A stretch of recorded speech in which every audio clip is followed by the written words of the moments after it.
자신의 영혼과 수련회를 놓고 남은 기간을 준비하려면 무엇을 준비해야 되는지에 대한 초점을 좀 분명하게 맞출 필요가 있는 것 같아요. 사실 오늘 이 본문을 보면 너무너무 우리가 살펴보고 들어야 할 내용들이 많지만 이것을 좀 짧게 짤막짤막하게 한 3가지 정도로만 이렇게 여러분들에게 좀 이야기를 하고 싶습니다. 일단 첫 번째는 어느 시기나 집중해야 되는 시기가 있다는 것을 말씀드리고 싶습니다. 당연한 이야기겠죠. 네, 이스라엘 백성들의 이 광야 생활을 보면 40년이라는 세월이 있었잖아요. 그런데 하나님을 만나는 일, 여기에 보면 강림이라고 하는 표현이 사용되고 있는데 하나님은 늘 모세를 통해서 말씀을 하셨죠. 중요한 일들뿐 아니라 모세 개인에 관한 것 그리고 또 이스라엘 백성들의 부분적인 그런 교훈들도 광야 시절에 하나님은 언제나 말씀을 하셨습니다. 특별히 이 출애굽기나 레위기나 그리고 민수기 또 신명기에 이르기까지 기록되어 있는 것들만 해도 하나님이 많이 말씀을 하셨는데 아마 우리가 추측컨대 하나님이 하신 모든 말씀을 여기에다 다 적지는 않았을 거예요. 그러니 하나님께서 하신 말씀까지 모든 것을 다 기록한다면 아마도 우리가 하나님은 정말 이스라엘 백성들에게 많은 말씀을 하셨구나 이렇게 생각할 수가 있겠죠. 그런데 여러분 잘 기억을 해보십시오.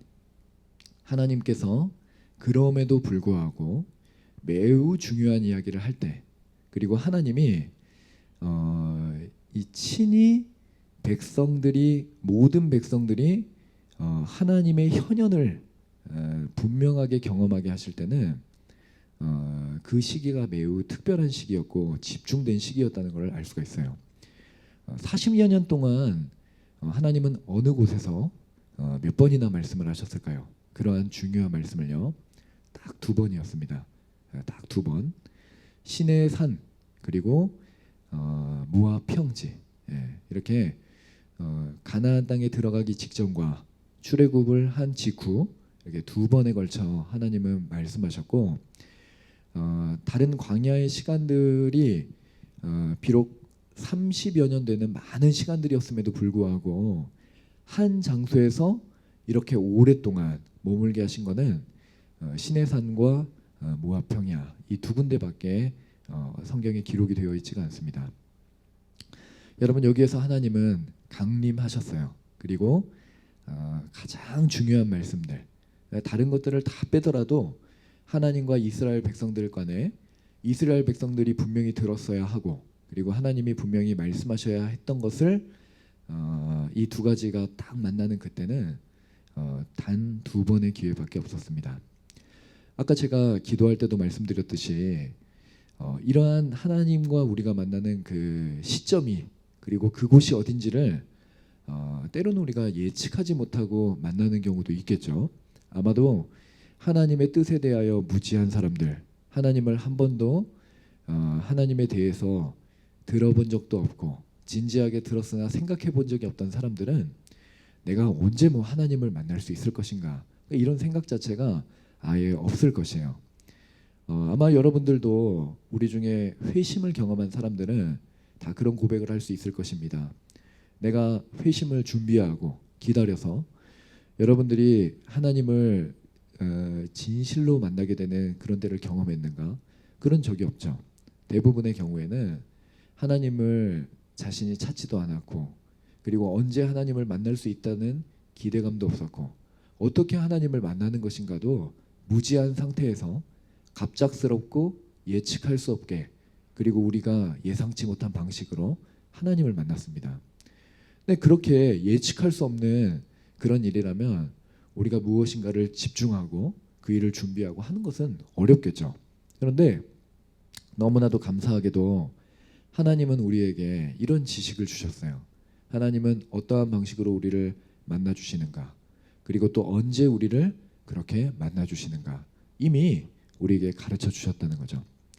그러니 여러분 우리가 수련회를 간다, 하나님의 말씀을 들으러 간다. 이것은 너무나도 중요한 시기일 뿐 아니라 너무나 감사하게도 예측할 수 있는 시간이라는 거예요.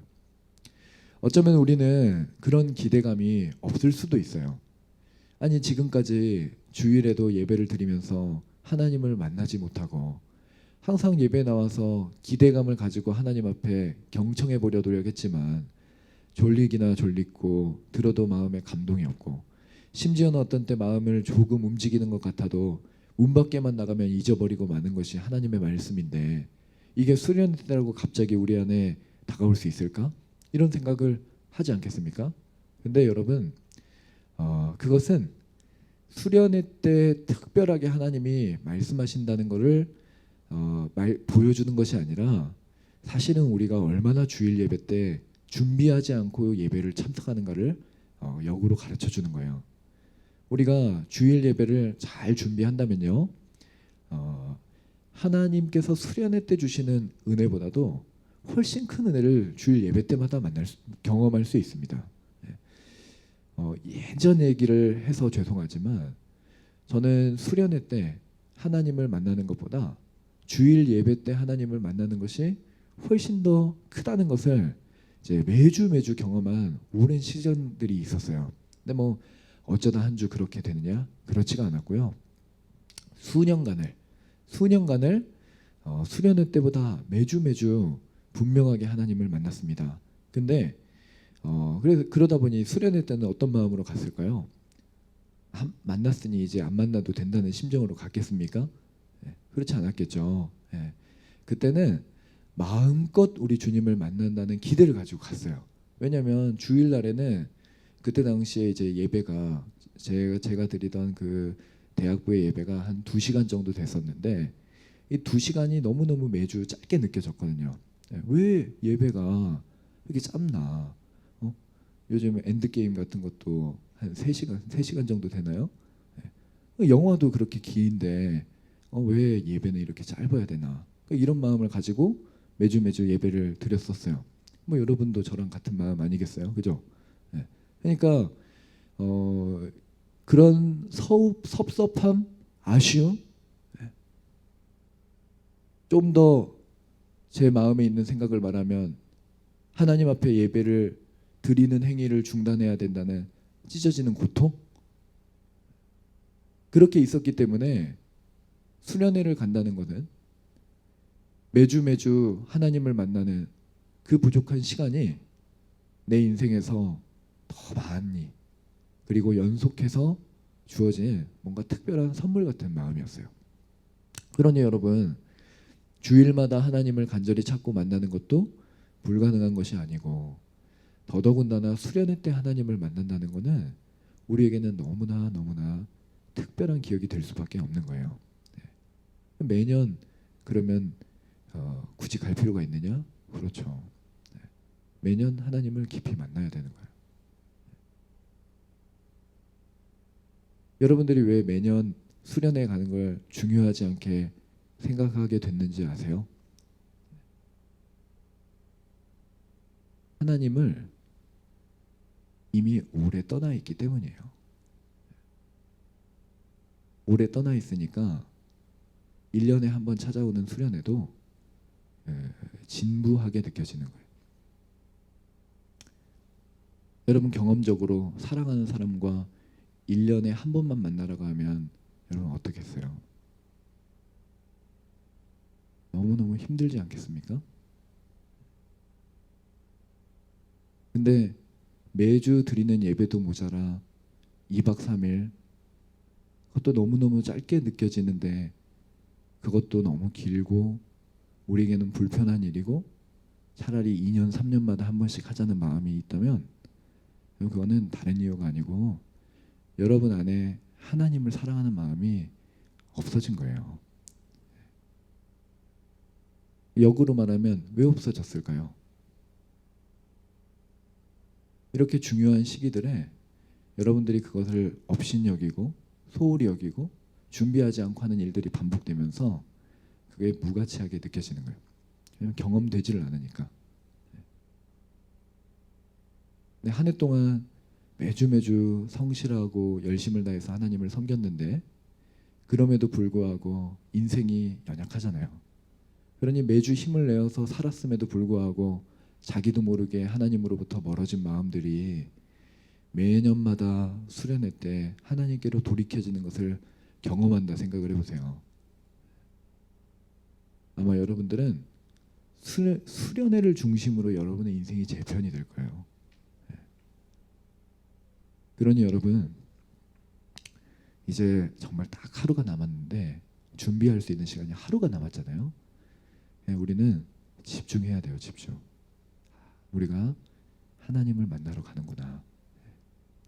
두 번째, 이것은 하나님의 주권으로 이루어진 일이라는 것을 저는 여러분들에게 말씀드리고 싶습니다.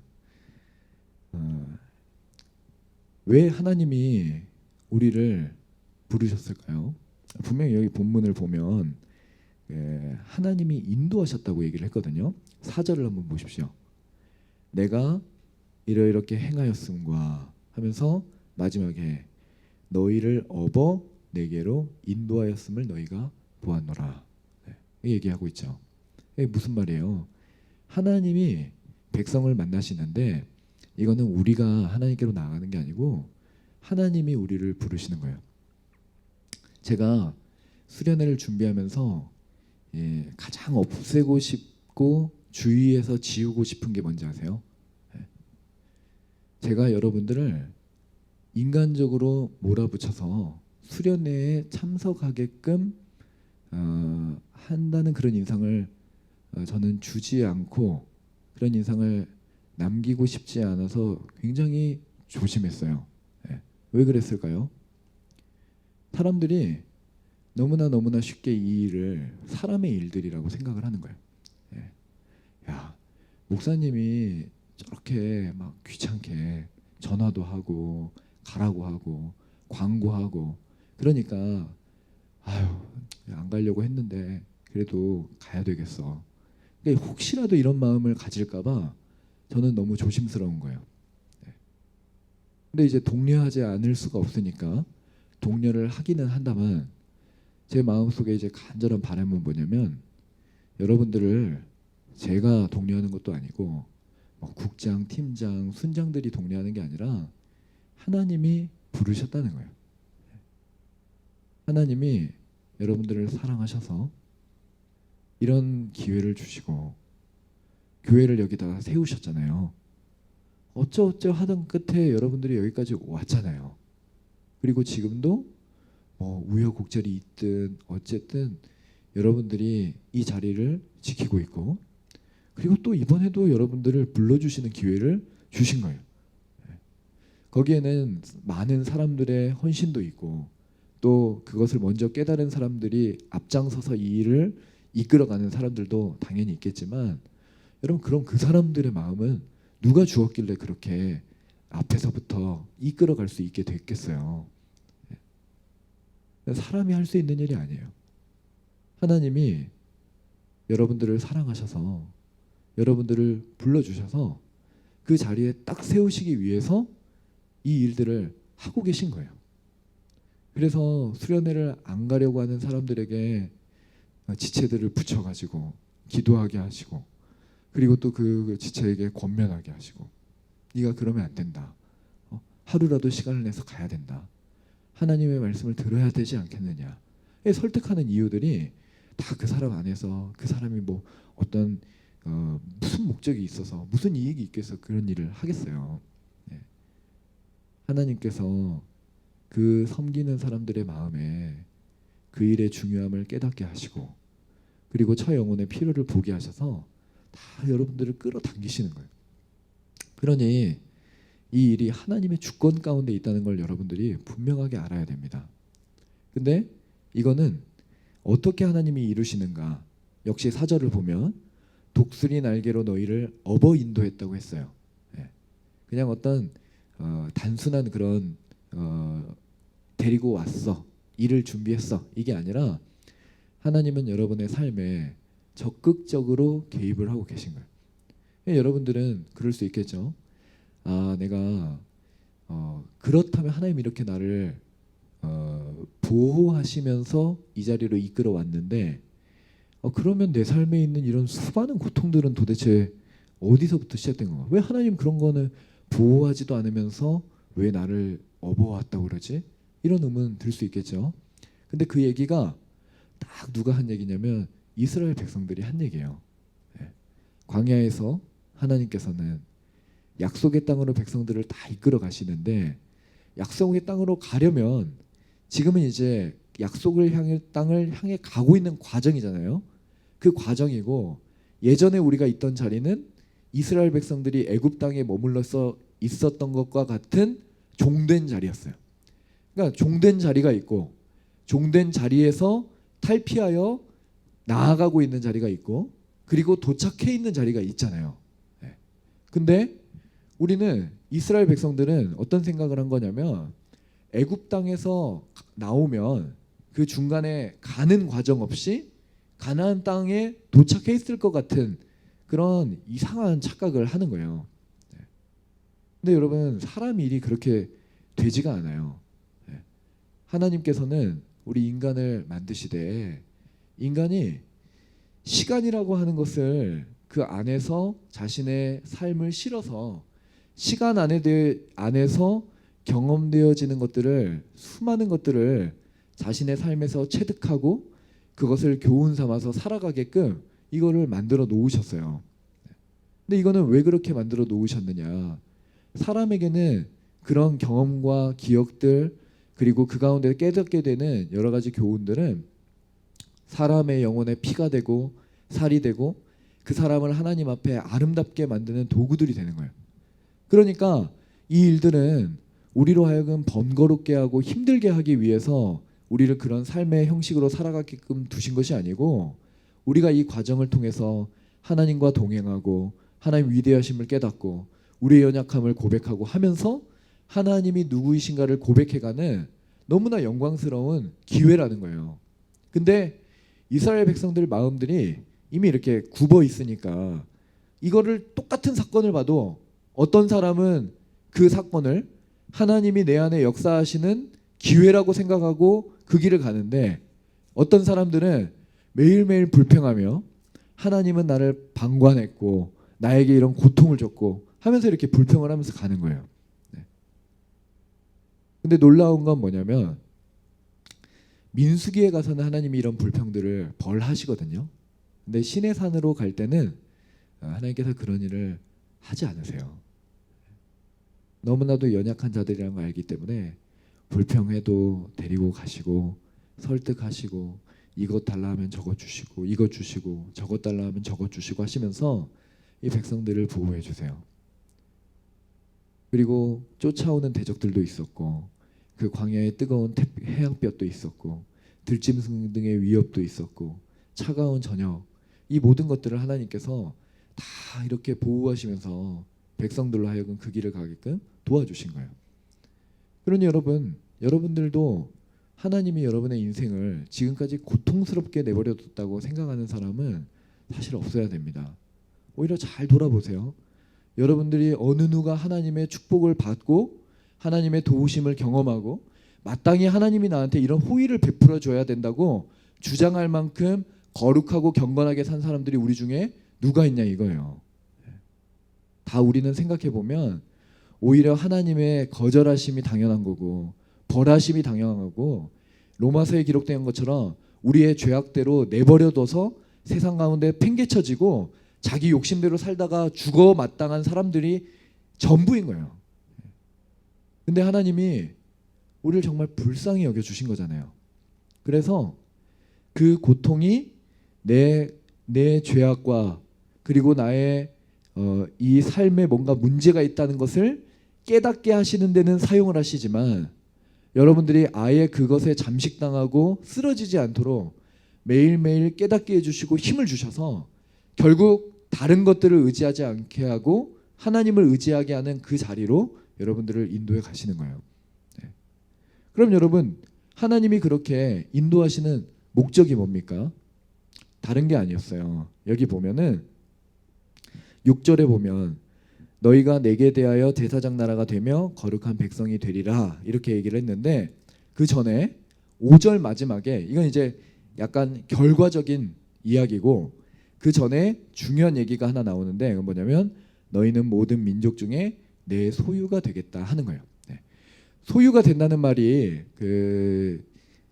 다른 성경 구절에서는 이렇게 많이 나오질 않아요. 구약 성경 자체에서. 근데 딱 이 소유가 된다고 하는 단어가 한 군데 쓰이는 곳이 있는데 다윗이 그 성전을 건축하는 장면이에요. 그러니까 다윗이 성전을 딱 건축하려고 하니까 하나님이 뭐라고 하셨습니까? 너는 살아생전 너무나 피를 많이 봤기 때문에 하나님이 거하시는 처소를 지을 자격이 없다 이렇게 얘기를 하셨어요. 기억나시죠? 네. 근데 다윗이 참 신앙이 훌륭한 사람이에요. 그러니까 하나님을 딱 신뢰하는 마음이 서 있으니까 하나님이 그러니까 소위 말하면 이거잖아요. 넌 더러우니까 네 인생은 피로 얼룩진 더러운 삶이니까 내 성전을 지을 수 없어. 네 거 안 받아. 이런 얘기 아니에요. 너는 지을 필요 없어. 근데 다윗은 그것을 자신에 대한 거절감이라고 생각하지 않았고 자신의 인생에서 이 싸움터에서 살았던 인생으로 하나님의 영광을 가리는 일이 오히려 좋지 않은 일이라고 판단한 거예요. 그래서 오히려 다윗은 그렇지 않고 하나님의 나라가 또 하나님 성전이 다른 사람을 통해서 이렇게 세워지는 것을 너무나 좋게 받아들였어요. 거기에 주인공은 자신이 아니기 때문에 누가 짓든지 다윗은 그게 상관이 없는 거예요. 다만 목적하는 게 뭐예요? 하나님의 성전이 온전하게 지어지는 것 자체가 다윗에게 기쁜 일이 되는 거예요.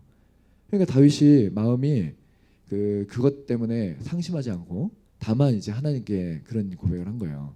하나님, 그러나 내가 준비한 것이 있어요. 하나님의 성전을 짓기 위해서 내가 내 사리 사욕과 내 유익을 위해 준비한 게 아니라 하나님 나라를 위해 준비한 것들이 있습니다. 이것을 하나님의 성전을 짓는 데 사용해 주십시오라고 이렇게 고백을 했거든요.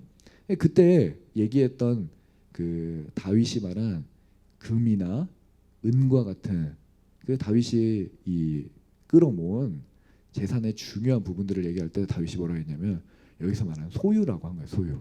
예. 그러니까 내가 이 가지고 있는 하나님의 나라를 세우려는 이 값진 부하들 이거를 이제 다윗이 소유라고 부르며 하나님 앞에 이렇게 봉헌을 했는데 여기에서 쓰인 단어가 딱 정확하게 그 단어예요. 너희는 내 소유가 되겠다. 하나님 안에 간직되어져 있는 가장 중요한 보배들 이게 이제 되겠다. 이거를 하나님이 목적하신 거고 그렇기 때문에 지금 그 일을 이루기 위해서 강림하시는 거예요. 그 일을 누가 이루셨다? 하나님이 이루시고 하나님이 그거를 친히 보호하심으로 여러분들을 이끌어 가신 거예요. 그러니 여러분들이 이 안에서 하나님을 만나고 그의 백성이 되고 그의 소유가 되는 것 이게 이제 하나님이 목적하신 거기 때문에 우리는 이 집중된 시기를 통해서 그 일을 경험하기 위해 가는 거예요. 이해가 되십니까? 우리는 그 일을 기대하면서 갈 수 있는 거예요. 왜요? 하나님이 이 일을 계획하셨고 이루실 거기 때문에. 마지막 세 번째는 뭐냐면요. 그럼 우리는 하나님이 하셨기 때문에 그냥 가면 되는가? 그게 아니고 하나님은 말씀하셨어요. 준비하라. 준비하라. 뭘 준비해야 되느냐? 다른 게 아니고 여기 보면 이제 14절에 보면 모세가 산에서 내려와서 백성에게 이르되 백성을 성결하게 하니 그들이 자기 옷을 빨더라 이렇게 했잖아요. 그러니까 여기에서 이제 그 옷을 빨았다라고 이렇게 되어 있는데 이거는 이제 모세가 임의로 한 것이 아니고 10절에 하나님께서 모세에게 말씀하신 것입니다. 너는 백성에게로 가서 오늘과 내일 그들을 성결하게 하며 그들에게 옷을 빨게 하고 준비하게 하여 셋째 날을 기다리게 하라. 뭐 당연한 것이겠지만 옷을 빤다는 건 무슨 의미가 있겠습니까? 단지 그냥 깨끗한 옷을 입는다는 방식이 아니라 이 성결케 하는 걸 얘기를 하는 거겠죠. 성결케 하는 것. 사실 이 하나님을 만나는 일은 두려운 일이에요. 그래서 하나님께서도 여기서 얘기를 하시지만 함부로 하나님의 임재하시는 산에 못 들어오게 막으셨습니다. 왜 그랬어요? 네, 죽임을 당할까 하노라. 네. 그렇기 때문에 하나님을 만나는 일은 두려운 일이었어요. 근데 하나님은 죽임을 당하게 하기 위해 우리를 부르신 게 아니고 은혜를 주시기 위해 부르셨잖아요. 그러니까 이 하나님을 만나는 두려운 일과 하나님 계획하신 선하고 아름다운 일의 이 미묘한 긴장 속에서 우리는 이제 하나님을 만나러 가는 거예요. 그때 이제 우리한테 필요한 거는 거룩하신 하나님 앞에 나아가기 때문에 우리 자신을 성결케 하는 일로 하나님 앞에 준비를 해야 되는 거예요. 근데 그러면 이제 우리는 옷을 빤다 하는 개념이 이제 정결이라고 하는 것과 연결되어 있다는 걸 아는데 우리는 이제 구체적으로 뭘 준비해야 되는가? 우리도 이제 옷을 빨긴 하지만 옷 빠는 것으로 준비가 되는 건 아니잖아요. 그러니까 뭘 준비해야 되는가 하는데 우리 이거를 뭐 상세하게 다룰 수는 없고 두 가지를 여러분들에게 권면을 해드릴게요. 그 신약 성경 전반에 걸쳐 있는 그 정결과 거룩에 대한 교훈들을 살펴보면 대체적으로 이 두 가지로 좀 요약이 돼요. 하나는 뭐냐면 도덕적인 부패에서 여러분들을 분리시켜내는 거예요. 그래서 도덕적인 부패는 대부분 두 가지로 이루어지는데 하나는 말이고 하나는 행실이에요. 그래서 우리는 이 부패라는 개념을 이 내 안에서 이 잘못된 것이 오염되어서 섞여 들어오는 것이라고 사실 보면 되는 거거든요. 네. 우리가 성결하게 한다는 것을 진정한 의미에서 우리를 온전하게 한다 이렇게 받아들이면 우리가 준비할 수 있는 게 없는 거예요. 왜냐하면 진실로 우리 안에 마음의 법이 새겨져서 우리의 성향이 바뀌고 하나님 앞에 거룩한 영혼이 되어 살아가는 거는 우리가 하는 게 아니고 하나님이 하시는 일이거든요. 그러니까 완벽한 의미에서 우리가 이거를 정결하게 하는 게 아니라 외부의 것들이 우리 안에 들어와 우리를 오염시키는 것을 차단하는 정도에서의 거룩을 얘기하는 거예요. 왜냐하면 바깥에 있는 것들이 수도 없이 우리 영혼에 밀려 들어와서 우리의 영혼을 부패하게 만들거든요. 그러니까 이것을 우리가 차단을 시키는 건데 첫 번째 차단시키는 게 뭐냐면 말과 행실이에요. 그래서 이 말로 범죄하는 것, 형제를 비방하고 그리고 누군가에게 험담을 하고 그런 것들로부터 우리를 절제하고 거짓으로부터 거짓말하는 것, 거짓을 말하는 것, 누군가를 속여서 부당한 이득을 취하는 것 이런 것들을 딱 절제하는 것 이게 우리에게 중요한 일이고 도덕적인 행실을 바르게 하는 것 회사에서도 어디에서도 여러분들이 바른 몸가짐으로 행실을 올곧게 함으로 여러분 안에 들어오는 이 도덕적인 부패를 절제하고 차단시키는 것 여러분과 분리시키는 것 이게 이제 중요하다 하는 거예요. 두 번째는 뭐냐면 도덕적인 부패와 함께 이 내적인 것, 이 마음의 정욕으로부터 여러분들을 분리시켜야 합니다. 마음의 정욕은 사실 여러 카테고리로 또 나눌 수 있겠지만 대표적인 게 뭐겠어요? 음란한 마음 아니겠어요? 성적이고 안목적인 이런 어떤 그 정욕으로부터 여러분 자신을 지켜내야 합니다. 그래서 여러분 마음이 부패하지 않도록 그런 생각들을 차단하는 것 이게 중요하고요. 두 번째는 뭐냐면 당연히 세상을 사랑하는 마음 아니겠어요? 성적인 순결과 또 다른 것 의미에서 여러분들이 이 세상 일들에 대한 관심과 욕심이 많잖아요. 그러니까 그런 것들을 차단하는 거예요. 다 잘라내고 견제하면서 여러분들을 그런 것들로부터 분리시켜서 마음을 떨어뜨려 놓는 거예요. 당연히 거기에는 또 하나 추가를 하자면 뭔가 명예, 성공에 대한 욕심이 추가적으로 붙을 수 있다고 생각을 해요. 그래서 앞다투어 여러분의 인생을 무언가 다른 사람들이 이루지 못한 자리를 경쟁적으로 뚫고 들어가서 내가 무언가를 해내고 말 것이라는 그런 욕심들이 우리 누구에게나 다 있거든요. 근데 그런 것들을 여러분들의 영혼이 그런 것들이 파고 들어와서 헤쳐놓지 않도록 이렇게 분리시켜내는 일이 필요하다는 거예요. 그래서 여러분들은 이런 마음의 영역, 그리고 도덕적인 말과 행실의 영역에서 이것을 지켜내야 한다는 것, 특별히 지켜내는 것은 이것들을 분리시켜낸다는 것, 이거를 꼭 기억하시고 여러분들이 실천을 하셔야 된다는 겁니다. 근데 여기에는 이제 마지막으로 한 가지가 더 첨언을 좀 하고 싶은데, 그건 뭐냐면 준비 기간이 필요하다는 거예요. 준비 기간. 근데 여기에서는 준비 기간을 얼마로 두었죠? 셋째 날에 임한다고 했잖아요. 어쩜 이렇게 절묘한지 몰라요. 금요일, 토요일, 주일 딱 이렇게 셋째 날 우리가 올라가는데 셋째 날의 의미가 뭔가를 사람들이 신학적으로 해결을 하려고 이제 많은 이론들을 냈습니다. 대표적인 셋째 날이 뭐예요? 네? 예수님의 부활이잖아요. 그래서 이 셋째 날은 부활의 의미와 연관이 있고, 근데 뭐 그럴 수도 있겠지만, 그럴 수도 있겠지만 아무튼 중요한 거는 일정한 기간이 필요하다는 거예요. 일정한 기간이 있어야 돼요. 여러분의 마음을 그냥 뭐 조금 이렇게 하고 그냥 그래도 좀 오늘은 참았네 이런 게 아니라 적어도 한 3일 정도 여러분들이 마음을 지키고 정결하게 하면서 그런 일들이 필요하다는 거예요. 왜 이걸 필요로 하는가? 왜 이런 기간이 필요로 할까요? 왜냐하면 그 사람의 마음이 하나님이 결국 임재하시는 좌소잖아요. 우리는 신의 산에 임재하시는 하나님을 기다리는 게 아니에요. 어디에 임하시는 하나님을 기다리는 거예요? 여러분의 마음 안에 임재하시는 하나님을 기다리는 거예요. 그러니까 여러분들의 마음은 참 우리가 어렸을 때 읽었던 동화가 있잖아요. 내 마음 그리스도의 집.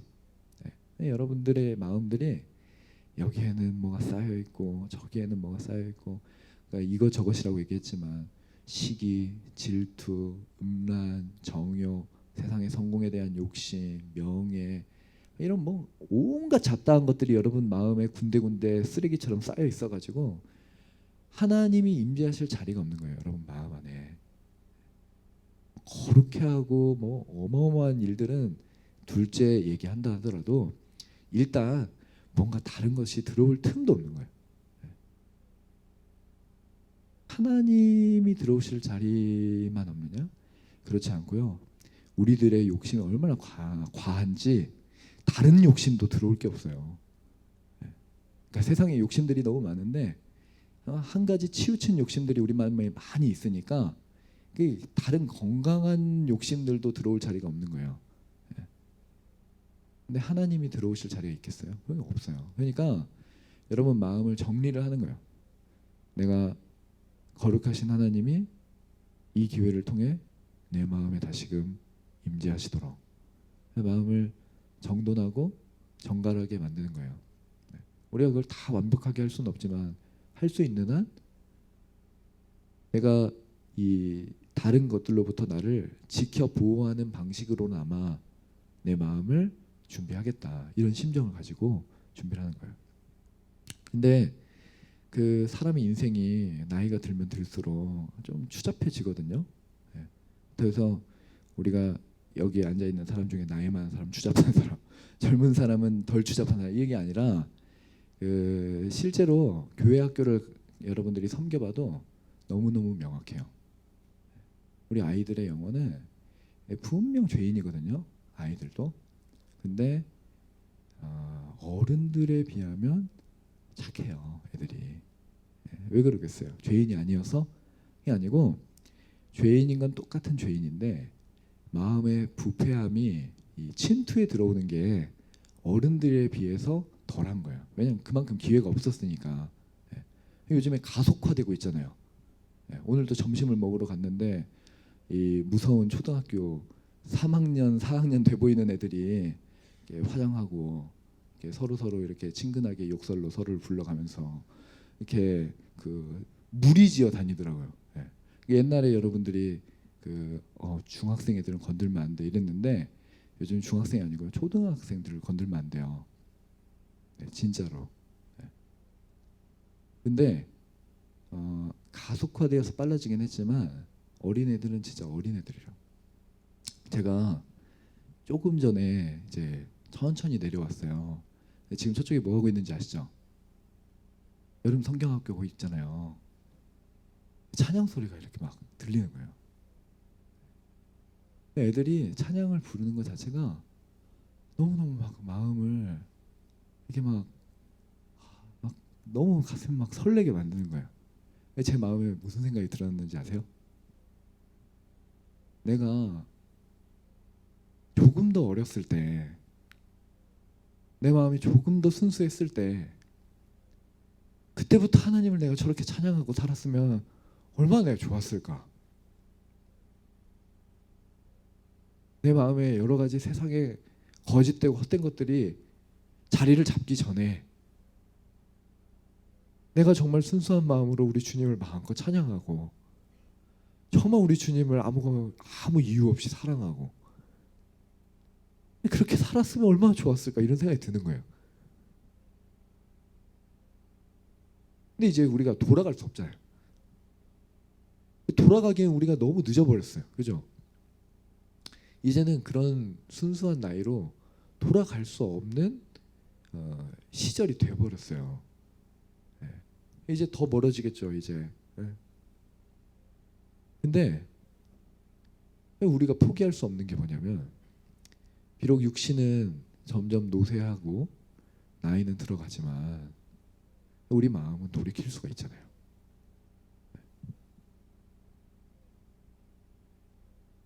정말 가장 순수한 마음으로 우리 주님을 사랑하는, 그래서 예수님이 그랬잖아요. 어린아이와 같은 이가 내게 오는 걸 금하지 말라고 그러셨어요. 그리고 산상수훈에서는 첨언하시기를 마음이 청결한 자는 하나님을 볼 것이라고 얘기했잖아요. 우리가 그런 아쉬움이 있어요. 좀 더 어렸을 때, 좀 더 순수했을 때 하나님을 사랑할 걸, 그런 마음은 있지만 아직 안 늦었다는 거예요. 한번 남은 기간 동안에 잘 돌아보세요. 내 마음에 이렇게 부패한 것들이 쌓여 있는 것이 얼마나 되는가. 이것이 나로 하여금 하나님으로부터 얼마나 나를 멀어지게 했는가 생각을 해보고, 그리고 정말 이 기회를 여러분들이 다 붙잡기 위해서 최선을 다해 준비하십시오. 정말 감사한 거는 뭔지 아세요? 3일 걸렸잖아요. 3일. 하나님이 이 일을 준비하는데 아주 많은 시간을 요구한 게 아니에요. 사람이 몸을 바꾸는데 얼마나 걸리는지 아세요? 운동을 해서 몸을 바꾸는데. 제가 물어봤는데 여성들은 그 대회 나갈 정도로 몸을 만드는데 진짜 집중해서 하면 6개월이면 만든대요, 몸을. 남성들은 한 2년 해야 된다고 하더라고요. 근데 그거 누가 하겠어요? 6개월, 2년을. 모든 거 다 탱개치고 그것만 해야 그렇게 걸리는데 누가 하겠어요?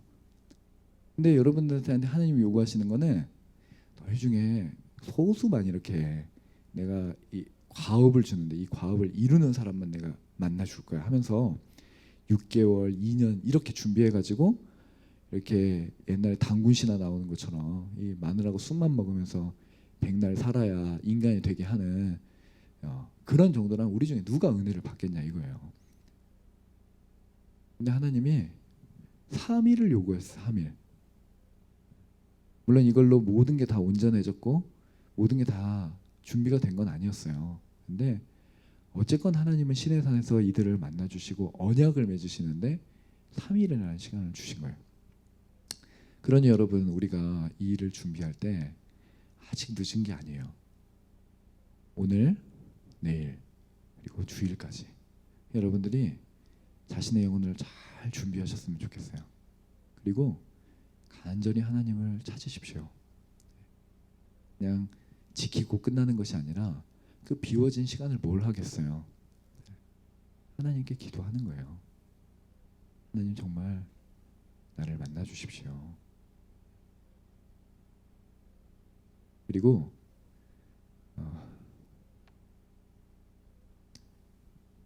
수련회는 짧아요. 예. 여러분들이 2박 3일 길다고 하는데 수련 정말 짧아요. 도착하면 돌아와야 돼요. 근데 그래서 수련회 때 하는 찬양도 다 당겨서 다 한 거예요. 우리는 4시부터 뭘 하느냐, 주일날 딱 들어가서 4시부터 하나님을 찾는 거예요. 뭐 시간 늦추고 그럴 필요 없이. 제가 여러분들에게 부탁하건대 막 그 인상 쓰고 막 그렇게 오라는 게 아니라 이 마음 안에 하나님을 만나러 왔다는 그 영적인 긴장감을 가지고 주일 아침부터 마음을 잘 준비하시고, 그리고 오후가 되어서는 곧바로 그런 하나님을 찾는 자리에 딱 여러분이 설 수 있도록 영적인 긴장을 가지고 오셨으면 좋겠어요. 그러면 하나님께서 우리를 분명하게 만나 주실 겁니다. 매우 매우 기대하고 있습니다. 하나님께서 이번에 우리 청년부회 안에 정말 많은 은혜 주실 것을 제가 기대하고 있어요. 여러분들도 그런 기대를 가지시고 마음을 잘 준비하시고, 무엇보다도 여러분들을 성결케 하는 일에 남은 기간을 사용하셔서 하나님을 만나는 복된 기간이 되기를 바랍니다. 우리 마지막으로 함께 기도하시겠습니다.